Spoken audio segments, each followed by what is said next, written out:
तो आज स्टार्ट करेंगे next chapter, that is cash flow statement. Cash flow statement basically क्या होता है बच्चों, एक कैश की स्टेटमेंट हम लोगों को बनानी है। कैश फ्लो स्टेटमेंट का मतलब एक स्टेटमेंट बनाएंगे जिसमें कैश का फ्लो चेक करेंगे। Fine, basically it is related to inflow and outflow of cash. पैसा आना और पैसा जाना, हम लोगों को वो चीज़ें रिकॉर्ड करनी होंगी। ध्यान से देखो इस स्लाइड में क्या लिखा है, पढ़ते हैं। लिखा है it is a statement showing inflows and outflows of cash during a particular period. Fine, basically यहाँ पर इनफ्लोज और आउटफ्लोज हमें एनालाइज करना होगा कि कितना पैसा आ रहा है और कितना पैसा जा रहा है। बेसिकली कैश के बारे में पूरा चैप्टर है। Fine, during a particular period का मतलब वही एक साल का बनता है, April to 31 March. Fine, it is simply a summary of sources and applications of cash. Summary of sources and application of cash का मतलब, सोर्स का मतलब कहाँ से पैसा आ रहा है और एप्लीकेशंस का मतलब कहाँ पर पैसा जा रहा है। फाइन, कहाँ पर आप कैश को अप्लाई कर रहे हो, मतलब कहाँ पर खर्चा कर रहे हो और कहाँ से पैसा आ रहा है। वो चीज़ों को हम लोगों को कहाँ से पता लगती है, वो चीज़ है कैश फ्लो से, during a particular span of time. ठीक है, वही बात है, एक साल का बनता है 1 अप्रैल टू 31 मार्च। इतनी बात दिमाग में बैठती है आपके कि कैश फ्लो स्टेटमेंट एक स्टेटमेंट होती है जिसमें हम कैश के फ्लोज को रिकॉर्ड करते हैं। कैश फ्लोज दो तरह का होता है, इनफ्लोज और आउटफ्लोज। फाइन, पैसा आएगा भी आपके पास और आपसे पैसा जाएगा भी। क्या मेरी बात क्लियर है आपको? तो बेसिकली हम लोगों को यहाँ पर कैश इनफ्लोज के बारे में पढ़ना है और कैश आउटफ्लोज के बारे में पढ़ना होगा। ठीक है, अब मैं आपको नेक्स्ट स्लाइड दिखाता हूँ। देखो, ये कैश फ्लो स्टेटमेंट आपकी 3 पार्ट्स में डिवाइड होगी, मतलब इसकी टोटल 3 एक्टिविटीज होती है। First operating activities, second investing activities और थर्ड फाइनेंसिंग एक्टिविटीज। चैप्टर बहुत इंपॉर्टेंट है, बहुत ध्यान से समझना हर एक चीज़ के नोट्स बनाओ साथ साथ, नहीं तो चैप्टर मुश्किल लगना शुरू हो जाएगा। स्टार्टिंग में हम लोग बहुत ईजिली करेंगे इसको, बाद में थोड़ी स्पीड तेज करेंगे। फाइन, लेकिन इसका बेस बहुत इंपॉर्टेंट है, तो बहुत अच्छे से पढ़ना आज।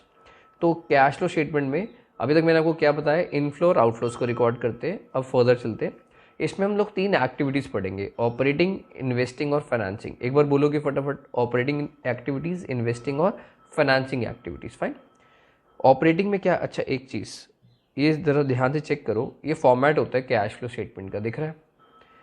ये हम लोगों को पूरा एक कंप्लीट जो क्वेश्चन होता है कैश फ्लो का, वो ऐसा बनता है। सबसे ऊपर इन्होंने लिखा हुआ फैंटम बुक्स कंपनी का name, statement of cash flows for the year ended. ये दिसंबर में ईयर एंड हो रहा है, हमारा मार्च में होगा।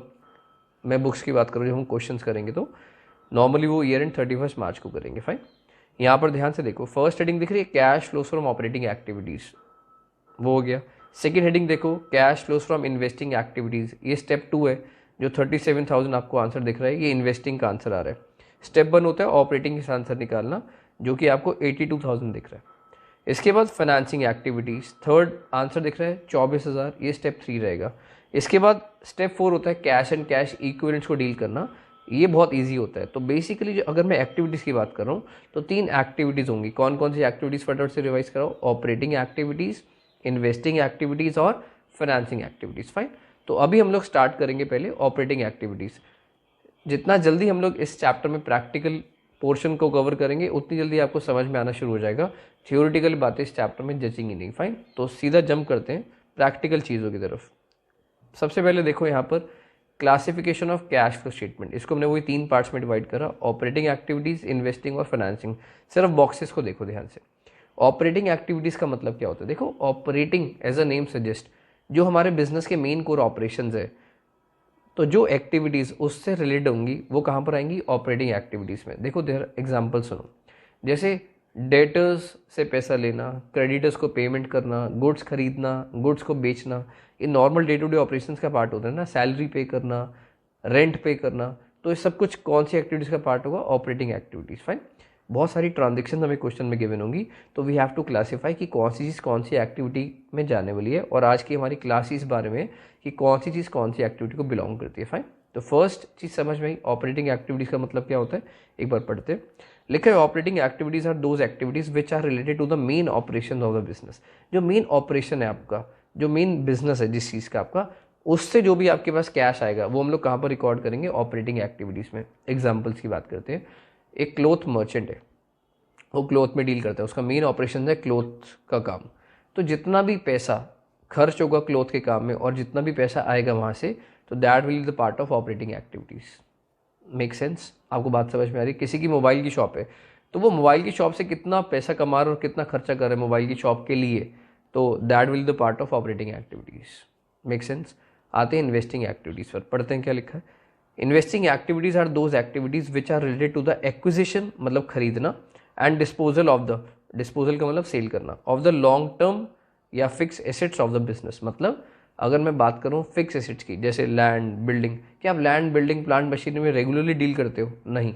आप करंट एसेट्स में रेगुलरली डील करते हो, जैसे क्रेडिटर्स, सॉरी वो तो करंट लायबिलिटी हो गई, डेटर्स, स्टॉक और बिल्स रिसीवेबल है ना, बैंक बैलेंस, कैश, आप इन सब में जल्दी जल्दी डील करते हो। फाइन, तो वो सब किसका पार्ट हो जाएगा? ऑपरेटिंग एक्टिविटीज़ का। कैश और बैंक का क्या होता है वो हम लोग लास्ट में समझेंगे, मैं भी आपके दिमाग में थोड़ी बहुत चीज़ें डाल रहा हूँ। इन्वेस्टिंग एक्टिविटीज़ की बात करें तो प्लांट मशीनरी, लैंड, जो नॉन करंट एसेट्स होते हैं बेसिकली, वो पार्ट होते हैं इन्वेस्टिंग एक्टिविटीज़ का, क्योंकि हम वहाँ पर लॉन्ग टर्म के लिए पैसा क्या कर रहे हैं? इन्वेस्ट कर रहे हैं। फाइन, तो जो भी पैसा आपके पास नॉन करंट एसेट्स से रिलेटेड आएगा, यानी कि जब आप उनको सेल करोगे तो जो पैसा आएगा that will the part of investing activities.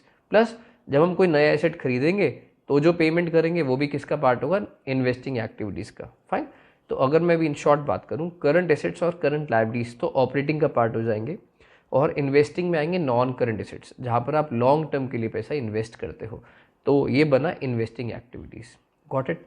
Financing activities की बात करें, फाइनेंसिंग वर्ड बना फाइनेंस से, यानी कि हम लॉन्ग टर्म के लिए पैसा कहाँ से फाइनेंस करते हैं, रेज करते हैं।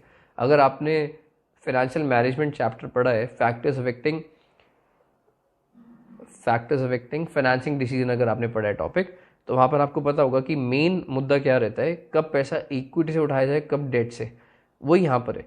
फाइनेंसिंग एक्टिविटीज़ का मतलब हम कहाँ से पैसा फाइनेंस करते हैं, और वो नॉर्मली कंपनी के पास दो सोर्सेज होती है, एक शेयर कैपिटल, शेयर से पैसा रेज करती है कंपनीज, और दूसरा NCL, नॉन करंट लायबिलिटीज, जैसे कि long term borrowings, debentures, long term loans, public deposits. ये सब आपको ऑलरेडी पता है, जहाँ तक मैं समझ के चल रहा हूँ, जहाँ तक मुझे अंदाज़ा है कि आपको इतनी चीज़ें ऑलरेडी पता है कि वो सब क्या होता है, वो हमने अकाउंटिंग रेशियोज में भी पढ़ा था।